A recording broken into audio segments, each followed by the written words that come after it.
Alcatraz, a place of isolation and fear, shrouded in mystery. Surrounded by the frigid waters of San Francisco Bay, the island was a natural fortress. Its rocky shores and treacherous currents made it nearly impossible to escape. In 1934, Alcatraz became a maximum security penitentiary, forever linked with America's most notorious criminals. The prison was designed to hold the most dangerous criminals, with small, cramped cells and strict rules. The journey to Alcatraz was a one-way trip, a final destination for those who had exhausted all other options. The island's isolation and reputation for brutality instilled fear in the hearts of even the most hardened criminals. The message was clear: escape from Alcatraz was impossible, or so it seemed. Despite the odds, some dared to dream of freedom, risking everything in their attempts to escape. Their stories continue to captivate our imaginations, reminding us of the indomitable human spirit. In the early 1960s, a small group of inmates began to whisper about the impossible: escape from Alcatraz. This notorious island prison, surrounded by the cold, treacherous waters of San Francisco Bay, was deemed inescapable. Yet these whispers grew louder, fueled by a mix of desperation and hope. The mastermind behind this audacious plan was Frank Morris, a cunning bank robber with a genius-level IQ. Morris had a history of prison escapes, and his sharp mind was always looking for the next challenge. His intelligence and resourcefulness made him the perfect leader for this daring endeavor. He was joined by the Anglin brothers, John and Clarence, seasoned criminals known for their daring and loyalty to each other. The brothers had grown up together, committing crimes and serving time side by side. Their bond was unbreakable, and their combined skills made them invaluable to the escape plan. Together, they meticulously studied the prison's routines, searching for weaknesses, any vulnerability they could exploit. They observed the guards' patrol patterns, the timing of head counts, and the layout of the prison. Every detail was scrutinized, every potential flaw noted. Their plan was audacious, relying on ingenuity, timing, and a good dose of luck. They knew that one mistake could mean the difference between freedom and a lifetime behind bars. The stakes were incredibly high, but so was their determination. They discovered a weakness in the ventilation system, a potential pathway to freedom. The vents, though small, were just large enough to be exploited. This discovery was the breakthrough they needed, and it set their plan into motion.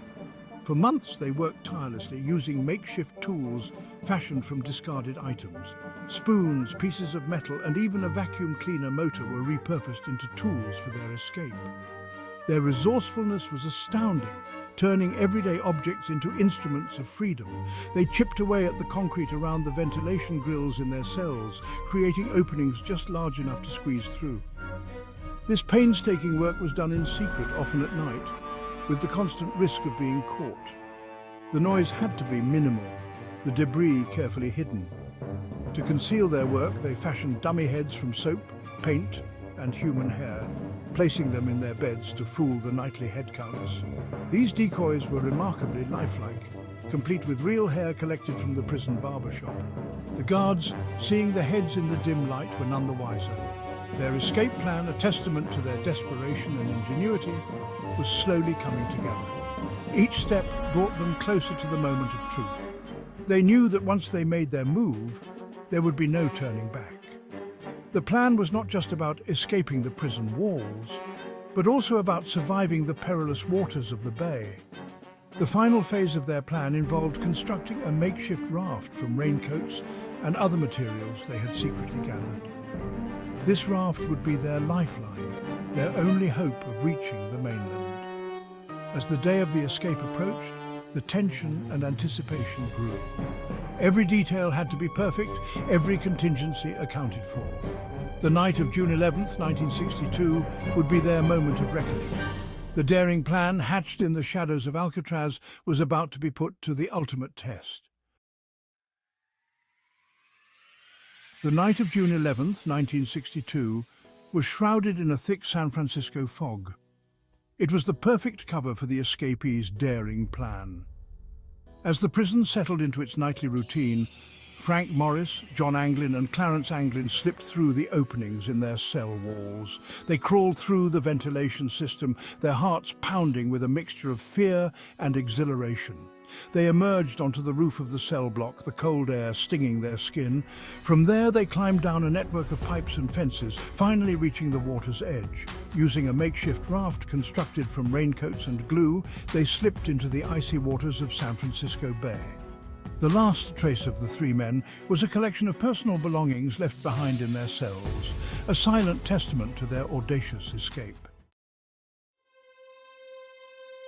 The following morning, as the sun rose over Alcatraz, a chilling discovery was made. The three empty cells, the dummy heads still resting on the pillows, sent a shockwave through the prison. Frank Morris, John Anglin and Clarence Anglin were gone. The impossible had happened. The news of the escape spread like wildfire, captivating the nation and sparking one of the most intriguing mysteries in criminal history. The FBI launched a massive manhunt, scouring the bay and the surrounding areas. Boats patrolled the waters, helicopters scanned the coastline, and agents interviewed countless witnesses. But the escapees had vanished, leaving behind only questions and speculation. Had they drowned in the treacherous currents of the bay? Had they made it to shore and disappeared into the anonymity of the mainland? Or were they, as some believed, still out there, living under assumed identities, forever haunted by their daring escape from the rock? If you have watched till the end, please consider supporting this small content creator by dropping a like and subscribing to the channel. Thank you.